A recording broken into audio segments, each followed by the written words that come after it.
आकाशवाणी भोपाल से प्रस्तुत हैं प्रादेशिक समाचार।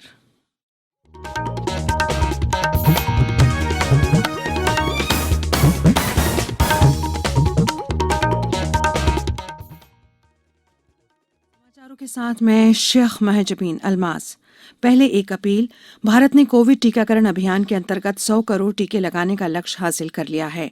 इस महत्वपूर्ण कार्य में योगदान करने वाले चिकित्सकों, नर्सों और अन्य स्वास्थ्य कर्मियों का आकाशवाणी अभिनंदन करता है। इसके साथ ही हम आपको सतर्क भी करना चाहते हैं कि कोविड अभी समाप्त नहीं हुआ है। आप सभी से हमारी अपील है कि यथाशीघ्र दोनों टीके लगवाएं और अन्य लोगों को भी टीके लगवाने के लिए प्रेरित करें।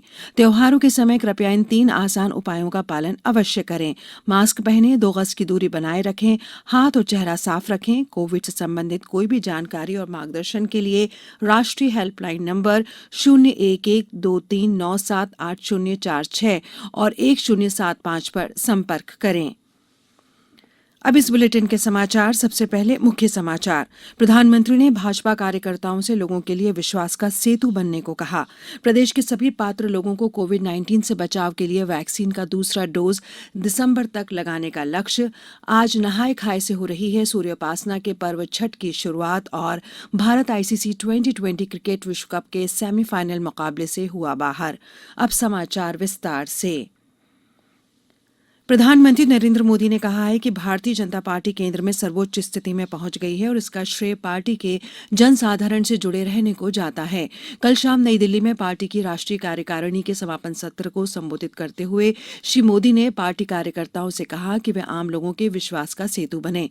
उन्होंने कहा कि भारतीय जनता पार्टी किसी परिवार के इर्द गिर्द केंद्रित नहीं है और सेवा और संकल्प तथा समर्पण इसके मूल्य हैं। राष्ट्रीय कार्यकारिणी समिति की बैठक के बाद मीडिया को जानकारी देते हुए भाजपा महासचिव और केंद्रीय मंत्री भूपेंद्र यादव ने कहा कि प्रधानमंत्री ने सभी पार्टी कार्यकर्ताओं से लोगों की बेहतरी के लिए काम करने को कहा है। उन्होंने कहा कि बैठक में चुनाव संबंधी राज्यों के लिए कार्यनीति और भाजपा शासित राज्य सरकारों की उपलब्धियों पर विचार किया जाए। मुख्यमंत्री शिवराज सिंह चौहान ने कहा है कि दिसंबर माह तक प्रदेश के सभी पात्र लोगों को कोविड-19 से बचाव के लिए वैक्सीन का दूसरा डोज लगाने का लक्ष्य रखा गया है। मुख्यमंत्री ने कल जारी एक बयान में कहा कि वैक्सीन का दूसरा डोज लगाने का 100% लक्ष्य प्राप्त करने के लिए प्रदेश में इस माह की 10, 17 और 24 तारीख के अलावा 4 दिसंबर को टीकाकरण महाअभियान चलाया जाएगा। श्री चौहान ने कहा कि कोविड-19 से पूर्ण सुरक्षा के लिए वैक्सीन के दोनों डोज लगवाना आवश्यक है। उन्होंने ट्वीट कर प्रदेशवासियों से अपील की कि जिस तरह आपने पहला डोज लगवाने में जागरूकता का परिचय दिया, उसी तरह दूसरे डोज के लिए भी आगे आएं और प्रदेश को कोरोना मुक्त बनाने में अपना योगदान दें। प्रदेश में कल 59,000 से ज्यादा लोगों का टीकाकरण किया गया। इन्हें मिलाकर राज्य में अब तक वैक्सीन के 7,15,78,000 से अधिक डोज लगाए जा चुके हैं। वहीं प्रदेश में बीते 24 घंटों में कोरोना के 6 नए मामले सामने आए हैं, जबकि 13 मरीज संक्रमण मुक्त होकर अपने घर पहुंचे हैं। नए मरीजों में भोपाल के 3, इंदौर के 2 और सीहोर का 1 व्यक्ति शामिल है। अब राज्य में सक्रिय प्रकरणों की संख्या 100 हो गई है। राज्यपाल मंगूभाई पटेल ने कहा है कि देश में महिलाओं के सामाजिक और आर्थिक सशक्तिकरण के लिए प्रभावी प्रयास हो रहे हैं। उन्होंने कहा कि हमारा कानून और सरकार दोनों महिलाओं को आगे बढ़ने में सहयोग कर रहे हैं। आज मुद्दा महिलाओं के विकास का नहीं बल्कि महिलाओं से विकास का हो गया है। राज्यपाल कल महिला समन्वय मध्य भारत प्रांत द्वारा महिलाओं की स्थिति पर किए गए सर्वेक्षण प्रतिवेदन भेंट कार्यक्रम को संबोधित कर रहे थे। उन्होंने कहा कि समावेशी विकास के लिए जरूरी है कि जो आगे हैं, प्रगतिशील हैं, वे जरूरतमंद और वंचित के विकास और कल्याण की जिम्मेदारी लें। उन्हें मुख्यधारा में शामिल करने में सहयोग और मार्गदर्शन करें। महिला समन्वय की अखिल भारतीय सह संयोजिका सुश्री मीनाक्षी पिशवे ने सर्वेक्षण के पहलुओं, उसके संरचनात्मक स्वरूप और उद्देश्यों की जानकारी दी। अब समाचारों में वक्त है एक ब्रेक का। कोविड-19 से बचाव और सुरक्षित रहने के 3 उपाय।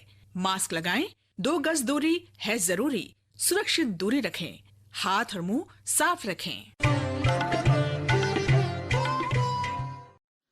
ब्रेक के बाद समाचारों में एक बार फिर आपका स्वागत है। सूर्योपासना के पर्व छठ की शुरुआत आज नहाय खाए से हो रही है। अगले दिन मंगलवार 9 नवंबर को खरना का आयोजन होगा। छठ पर्व के तीसरे दिन बुधवार को अस्ताचलगामी सूर्य को व्रतधारियों द्वारा अर्घ्य दिया जाएगा। 4 दिवसीय छठ महापर्व का समापन 11 नवंबर को उगते हुए सूर्य देव को अर्घ्य देने के पश्चात होगा। इस वर्ष जिला प्रशासन की सशर्त अनुमति के बाद शहर में लगभग 80 स्थानों पर सार्वजनिक छठ महापर्व का आयोजन कोरोना नियमों का अनुपालन करते हुए किया जाएगा। पूर्वोत्तर सांस्कृतिक संस्थान ने अपील की है कि वे ही श्रद्धालु छठ घाटों पर आएं जिन्होंने कोरोना रोधी वैक्सीन की दोनों डोज ले ली हैं। आदिवासियों द्वारा हर त्योहार अपने ही अंदाज और परंपरा के अनुसार मनाया जाता है। इनमें दीपावली के बाद मनाया जाने वाला ठाटिया बाजार भी है। जिले के आदिवासी विकासखंड खालवा के ग्राम पटाजल में कल ये बाजार लगा। आसपास के गांवों से 15 टोलियां बाजार में सज धज कर अपने पारंपरिक वाद्य यंत्रों के साथ पहुंची। बाजार में दिन भर लोकगीतों व वाद्य यंत्रों पर जमकर झूमे। दीपावली के बाद लगने वाले पहले साप्ताहिक बाजार को आदिवासी ठाटिया बाजार कहते हैं। बाजार में खरीदी के साथ दिन भर बांसुरी व ढोल की थाप सुनाई दे रही है। छिंदवाड़ा में भी मड़ाई मेलों के आयोजनों का दौर शुरू हो गया है। मड़ाई मेलों का आयोजन आगामी पूर्णिमा तक जारी रहेगा। इसमें परंपरागत आस्था व उल्लास के साथ नृत्य और लोक संगीत आयोजित हो रहे हैं। राजधानी भोपाल स्थित अखिल भारतीय आयुर्विज्ञान संस्थान एम्स में 1000 लीटर क्षमता वाला ऑक्सीजन जनरेटिंग प्लांट शुरू हो गया है। चिकित्सा शिक्षा मंत्री विश्वास कैलाश सारंग ने कल इसका लोकार्पण किया।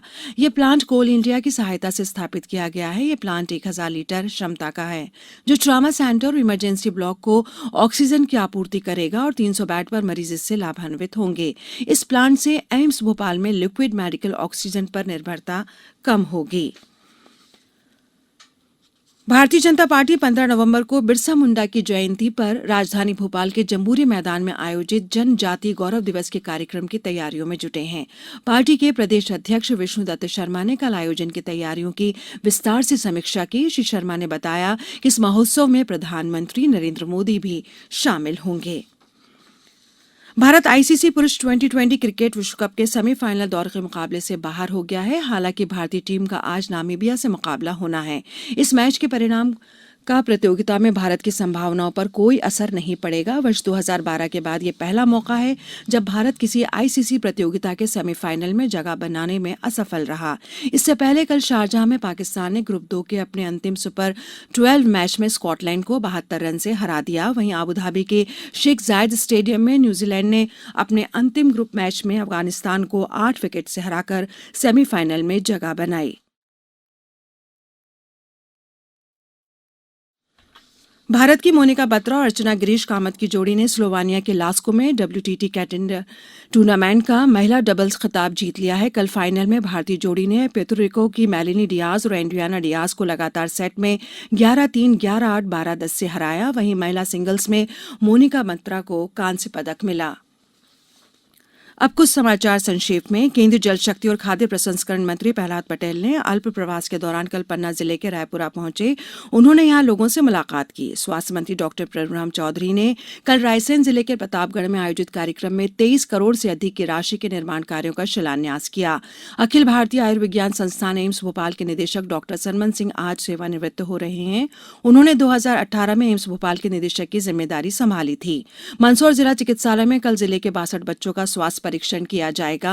सतना जिले में कृषि एवं किसान कल्याण उप संचालक ने किसानों से अनुरोध किया है कि खाद और बीज खरीदते समय उसका पक्का बिल अवश्य लें। सीधी में जिला विधिक सेवा प्राधिकरण ने जिला में जेल में बंदियों को उनके अधिकार एवं कर्तव्यों के संबंध में जानकारी दी।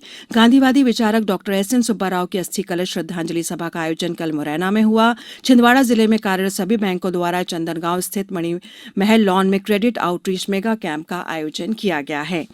अंत में मुख्य समाचार एक बार फिर। प्रधानमंत्री ने भाजपा कार्यकर्ताओं से लोगों के लिए विश्वास का सेतु बनने को कहा। प्रदेश के सभी पात्र लोगों को कोविड-19 से बचाव के लिए वैक्सीन का दूसरा डोज दिसंबर तक लगने का लक्ष्य। आज नहाय खाए से हो रही है सूर्योपासना के पर्व छठ की शुरुआत और भारत आईसीसी 2020 क्रिकेट विश्व कप के सेमीफाइनल मुकाबले से हुआ बाहर। इस बुलेटिन के अंत में एक अपील। हमेशा ध्यान रखें, मास्क और 2 गज की दूरी, हाथ धोना भी है जरूरी। नमस्कार।